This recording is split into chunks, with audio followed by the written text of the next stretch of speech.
ಆತ್ಮೀಯ ಕೇಳುಗರಿಗೆ ನನ್ನ ನಮಸ್ಕಾರ. ಒಬ್ಬ ದೀನನಾದ ಮುದುಕ ಸೂಫಿ ಸಂತ ಫಜಲನ್ನು ನೋಡ್ಲಿಕ್ಕಂತ ಹೇಳಿ ಬಂದ. ಫಜಲ್ ಸಂತನಾದರೂ ವೃತ್ತಿಯಲ್ಲಿ ಒಬ್ಬ ದೊಡ್ಡ ಅಧಿಕಾರಿಯಾಗಿದ್ದವನು. ಆಡಳಿತದಲ್ಲಿ ಅವನ ಮಾತಿಗೆ ಬಹಳ ಬೆಲೆ ಇತ್ತು. ಅವನಿಂದ ಸಹಾಯ ಪಡಲಿಕ್ಕೆ ಅನೇಕ ಜನ ಅವನನ್ನು ಹುಡುಕೊಂಡು ಬರ್ತಾಯಿದ್ರು.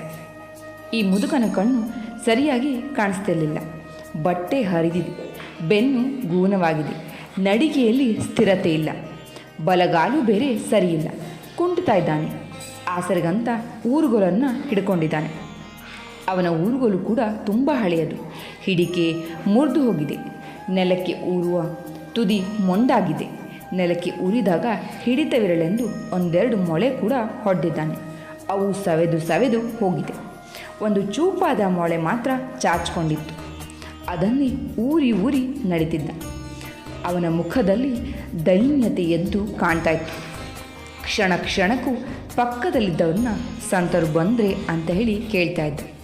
ಸ್ವಲ್ಪ ಹೊತ್ತಿಗೆ ಫಜಲ್ ಬಂದು ತನ್ನ ಕೂರ್ಚಿಯ ಮೇಲೆ ಕೂತ್ಕೊಂಡು ಜನರ ಅಹವಾಲನ್ನು ಕೇಳ್ತೊಳಗದ. ಮುದುಕನ ಸರದಿ ಕೂಡ ಬಂತು.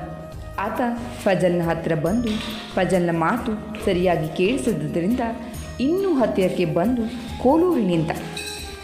ಅಧಿಕಾರಿಯನ್ನು ಮಾತನಾಡಿಸುವ ಅವಸರ. ಗಾಬರಿಯಲ್ಲಿ ಆತ ಕೋಲನ್ನು ಉರಿದಾಗ ಅದರ ಚೂಪಾದ ಮೊಳೆ ಫಜಲ್ನ ಹೆಬ್ಬೆರಳಿನ ಮತ್ತು ಮೊದಲನೇ ಬೆರಳಿನ ನಡುವಿನ ಮಾಂಸದಲ್ಲಿ ಆಳವಾಗಿ ನೆಟ್ಟು ನಿಂತ್ಕೊಂಡ್ಬಿಡ್ತು. ಒಂದು ಕ್ಷಣದಲ್ಲಿ ಫಜಲ್ನ ಮುಖದಲ್ಲಿ ನೋವು ಕಾಣ್ತು. ಮತ್ತೆ ಸಾವರಿಸಿಕೊಂಡು ನಗುತ್ತಾ ಮುದುಕನ ಕೋರಿಕೆಯನ್ನು ಕೇಳಿಕೊಂಡ.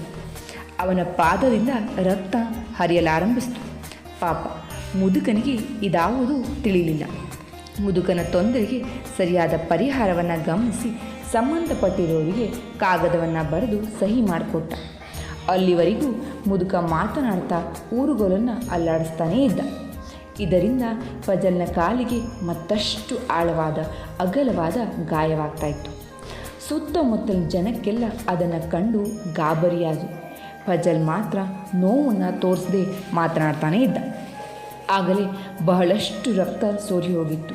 ಮುದುಕ ಧನ್ಯವಾದಗಳನ್ನು ಸಲ್ಲಿಸಿ ಹೊರಟ. ವಿಪರೀತವಾದ ರಕ್ತಸ್ರಾವದಿಂದ ಫಜಲ್ನಿಗೆ ಮೂರ್ಛೆ ಬರುವಂತೆ ಆಗಿತ್ತು.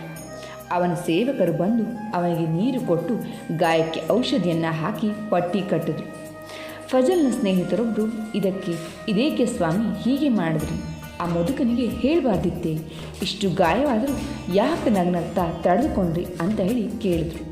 ಅದಕ್ಕೆ ಫಜಲ್ ಉತ್ತರಿಸಿದ, ಪಾಪ, ಆ ಹಿರಿಯನಿಗೆ ಕಣ್ಣು ಸರಿಯಾಗಿ ಕಾಣಿಸೋದಿಲ್ಲ. ಅವನು ಮೊದಲೇ ದೀನನಾಗಿದ್ದಾನೆ. ಅವನಿಂದಾಗಿ ನನಗೆ ತೊಂದರೆ ಆಯಿತು ಅಂತ ತಿಳಿದರೆ ಅವನು ಮತ್ತಷ್ಟು ನೊಂದುಕೊಳ್ತಾನೆ. ಆ ನೋವಿನಲ್ಲಿ ತನ್ನ ತೊಂದರೆಯನ್ನು ಹೇಳ್ಕೊಳ್ದೇ ಹೋಗ್ಬೋದು. ಅಧಿಕಾರಿಯಾದ ನಾನು ತೊಂದರೆಯಾದರೂ ವಿನಯದಿಂದ ಇರಬೇಕು. ನಾನು ಯಾವುದೇ ವ್ಯಕ್ತಿಗೆ ಮಾಡುವ ಸಹಾಯ ಉಪಕಾರವಾಗಿ ಅಲ್ಲ, ನನ್ನ ಕರ್ತವ್ಯ.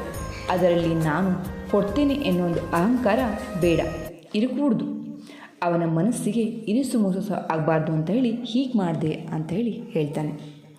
ಆತ್ಮೀಯರೇ, ಈ ಒಂದು ಕಥೆಯನ್ನು ಹೇಳಲಿಕ್ಕೆ ಕಾರಣ ಇಷ್ಟೇ. ಎಷ್ಟೋ ಬಾರಿ ನಮಗೂ ಕೂಡ ಸಣ್ಣ ಸಣ್ಣ ಹುದ್ದೆಗಳು ಅಥವಾ ದೊಡ್ಡ ಹುದ್ದೆಗಳೇ ಬಂದಿರಬಹುದು. ಆ ಹುದ್ದೆಗಳು ಬಂದಾಗ ಈ ಕೆಲಸವನ್ನು, ಈ ಕರ್ತವ್ಯವನ್ನು ನಾನೇ ಮಾಡ್ತಾಯಿದ್ದೀನಿ ಅನ್ನೋ ಅಹಮ್ಮನ್ನು ನಾವು ಎಷ್ಟೋ ಬಾರಿ ತೋರಿಸ್ತೀವಿ. ಜನಸಾಮಾನ್ಯರಿಗೆ ನಾವು ಮಾಡಿಕೊಡ್ತಿರುವಂತಹ ಕೆಲಸಗಳು ಅದು ನಮ್ಮ ಕರ್ತವ್ಯ, ನಮ್ಮ ಹುದ್ದೆಯ ಜವಾಬ್ದಾರಿ. ಕೆಲವು ದಿನಗಳ ನಂತರ ಆ ಹುದ್ದೆ ಮುಗಿದು ಹೋಗ್ಬೋದು. ಆದರೆ ನಮ್ಮ ಕರ್ತವ್ಯದ ಪ್ರಜ್ಞೆ ಆ ಸಮಯದಲ್ಲಿ ನಮಗೆ ಇದ್ದಾಗ ಮಾತ್ರ ನಮ್ಮಲ್ಲಿ ಪ್ರಾಮಾಣಿಕತೆ ಇದೆ ಅಂತ ಅರ್ಥ. ಬಹುಶಃ ಈ ಕತೆ ನಿಮಗೆ ಅರ್ಥ ಆಗಿದೆ, ಮೆಚ್ಚುಗೆ ಆಗಿದೆ ಅಂತ ಹೇಳಿ ಭಾವಿಸಿದ್ದೀನಿ. ಕೇಳಿದ್ದಕ್ಕೆ ಧನ್ಯವಾದ.